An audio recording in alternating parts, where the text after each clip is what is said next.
Uwi ka muna sa inyo? Nagpahinga. Uwi ka muna sa inyo? Opo. Sino mo bantay dyan? Wala nga po eh. Paano yun? Sino mo bantay? Wala ka bang pwede magpalit dyan? Po? Wala ba pwede magpalit dyan sa'yo? Wala po eh. Yung isa, yung kasama mo nakaraan? Ano ko naman po kasi nagpa-enroll ng anak ko. Pa-enroll ng college yun eh.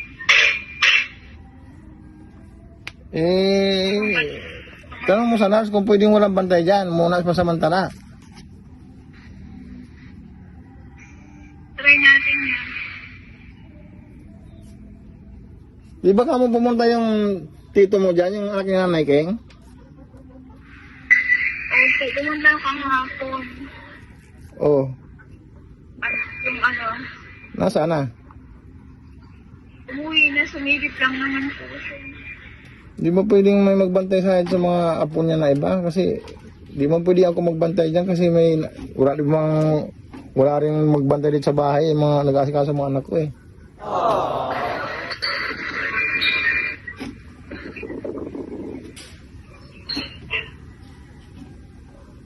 Di pa talaga pwede magbantay yung yung anak nanay kong isa, yung nanay mo ba yun? Nanay mo? Ewan ko, mahirap pa po. Mahirap naman yan eh. Dapat sila ang number one magbantay kay nanay King. Nanay nila yan eh. Ayaw nga yung nakaraan, ilang beses na nga pinasabihan sa mga kapatid ko yun. Ganito. Sabi niya yung papa ko ba yung bantayin. Magpaalam ka sa nurse kung pwede mo umuwi ka mong saglit.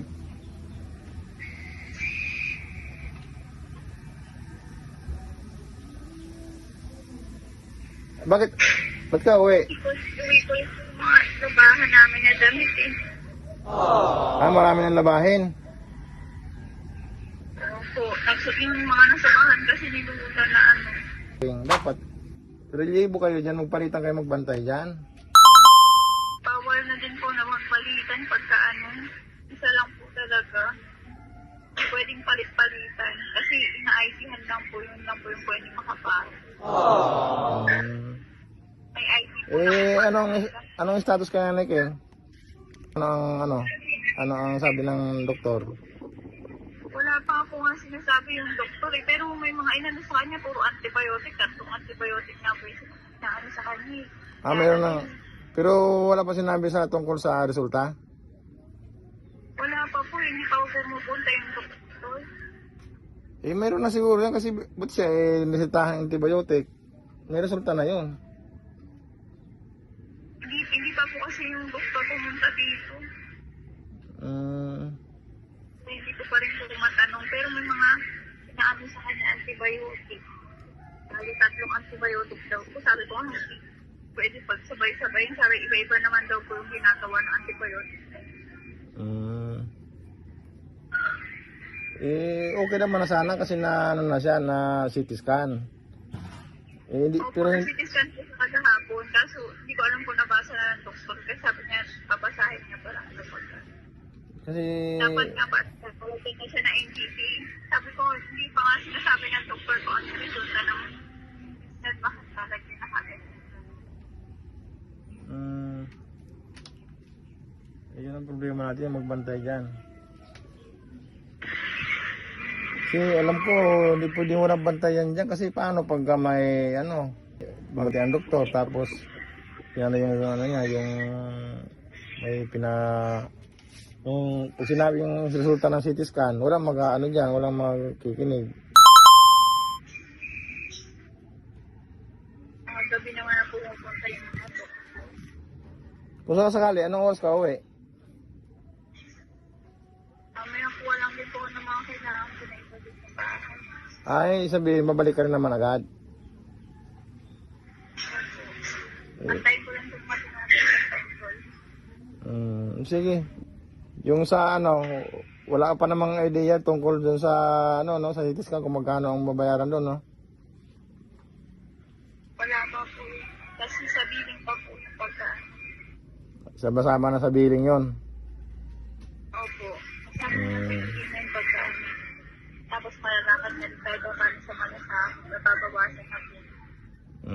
Sige. Ha? May pamasahe ka man, may pamasahe ka pa. Hindi na nga lang po eh. Di ba, di ba ano doon ka lang dito pag babalik mo dyan? Para Kaya bigyan. po ito sa mga ano ni Lula, mga mineral. Oo. Yung ginamit sa mga gamot niya. Nagamot kasi siya na ano, yung sa pang-sikis kaya ng mga gamot pa. Sige, sige. Ano Ganun ba lang. yung mga pambalik? Umuwi ka na lang, may pamasahe ka pa naman dyan. Hindi naman pwedeng mag-iwan ka na kay mga pila kinanay kay wala mang magbibili dyan.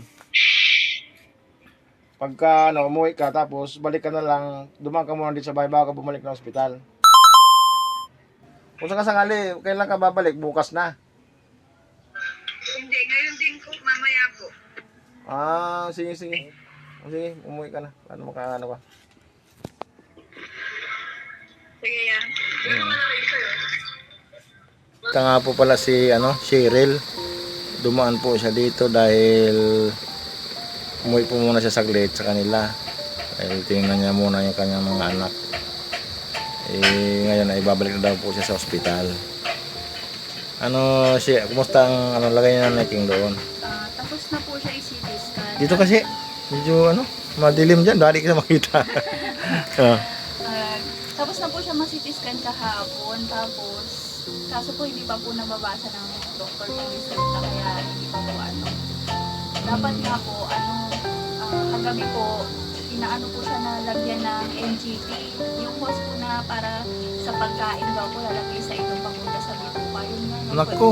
Hindi po ako pumayag kasi nga po sabi ko, marunong naman po kumain si Lula. Nakakain po siya. Yun nga lang po, isinusumba kaya hindi po pwede kumain.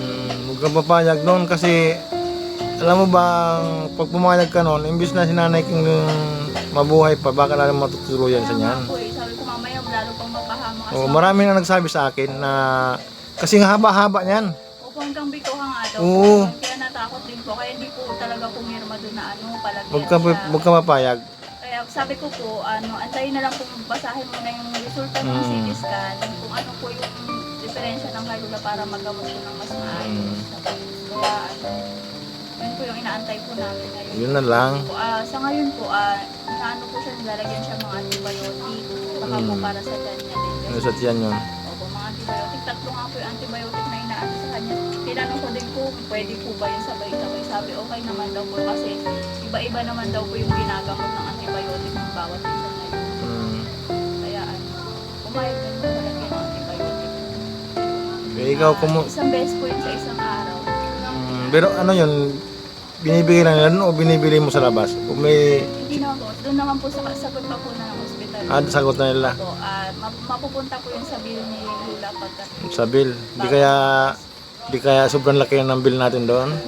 baka nga po. Kasi yung gatas niya lang po, 7,000 na daw po yun. Pero baka mabawasan naman po kasi may malasakit. Di bale, subukan natin ilapit yun sa malasakit. Oo nga po. Sa malasakit naman po. Wala bang PhilHealth si Nanay King? Pag sa senior naman po, meron naman po, ano na po yun, parang ano na po. Parang ganun na yun, kasama matic po ng talaga ano yung yan. automatic na sa senior po. Itatong ko siya kanina dito. Meron naman po yun. Kaya baka onti na lang din po magbibili. Oo. Kaya din matitira kasi lalapit pa sa malasakit. Di bali, tutulungan kita pagka lalabas na si Nanay King. Kumusta naman mga uwi mo? Kumusta yung mga anak mo? Po, kaya nga umuwi din ako kasi nang problema ko yung asawa ko po ilang araw hindi nakapasok kasi nahihingin po kasi high blood. Ilan taon na ba asawa mo? Ano daw po yun 42. Ay, ano na pala 42 po, 42. Tapos ano po? Ano siya, na mild stroke na po kasi yun dati. Na mild stroke siya kalahati yung kanang kamay niya. Yung paa. Hindi na po ganong High blood na siya? Opo, high blood. May maintenance na po yun siya. Tatlo na po iniinom na. Ba? May ano ba yan? Susartan. Losartan at saka yung Lodipin. amlodipine. Tapos may yung Parex yata para vitamin. Ako, ang dami. Ay, yung mga iniinom niya kasi. Tapos yung Yung trabaho pawisan niya ka. pa. Yung trabaho niya po, panadero, kaya mas malapit sa init. Kaya minsan talaga nahihirapan siya magtrabaho. Kaya nang problema rin po ako yung mga bata papasok kasi naubos na yung budget namin. Kasi 3 araw po siya hindi nakapasok. Eh, yung mga naipon ko na ano, pambayad ng kuryente, naubos na pang budget namin kasi hindi nga siya nakapasok. Kasi araw-araw lang yung kita niya, pang isang araw din namin budget yun. Eh, kung 3 araw siya hindi nakapasok, di wala din Kaya- talaga. Pati yung tindahan nalagas na. Sige. Sa naman doon sa hospital pala, ano ang mga kailangan nyo ngayon doon? Ayun nga po kasi nagda-diaper na si Lula. Diaper. Opo, nagbibili din po kami ng mga diaper doon niya. Kasi bawal na po siya tumayo kasi nahihilaw po yung mga gamot. Mm. Kasi pag tatayo-tayo, nahihinto-hinto yung mga dextrose niya. Oo nga. Yung mga tissue at saka yung ano. Nagdala nga po ako ngayon ng tissue at saka wipes na galing din sa bahay kasi ipang gamit namin. Kailangan mo ng pambili diaper, tubig-tubig, no? Opo, yung Saka tubig pagkain nga mo, no? po. Opo. Kaya po, maya-maya din kami labas kasi yung tubig. Tapos yung mainit na tubig, yung kanin, mga ganun.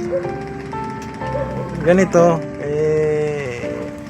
abutan muna kita ng 1,000 pag ano mo to pag ano sabi ko ano ka lang sa akin mag-message ka na lang ano kung ano kasi ang ito talagang ano pang sabi ng sponsor pang ano sa CT scan pambayad sa pang CT scan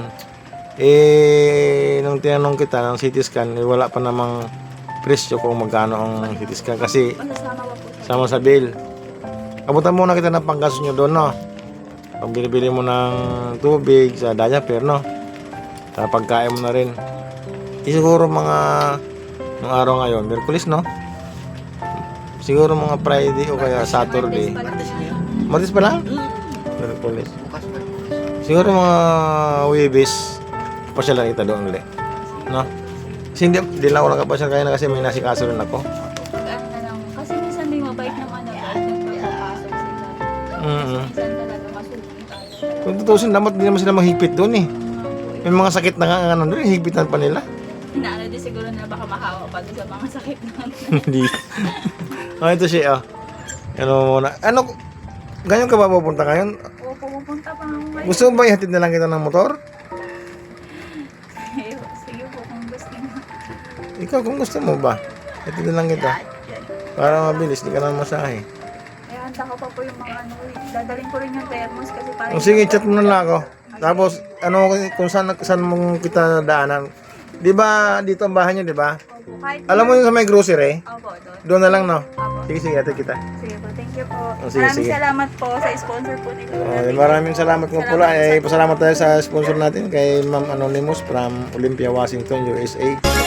Maraming salamat.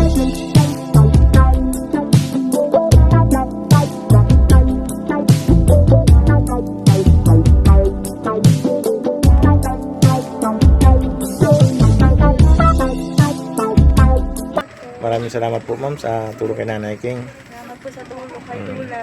Thank you po, pati din po sa amin. Maraming po salamat. Sige.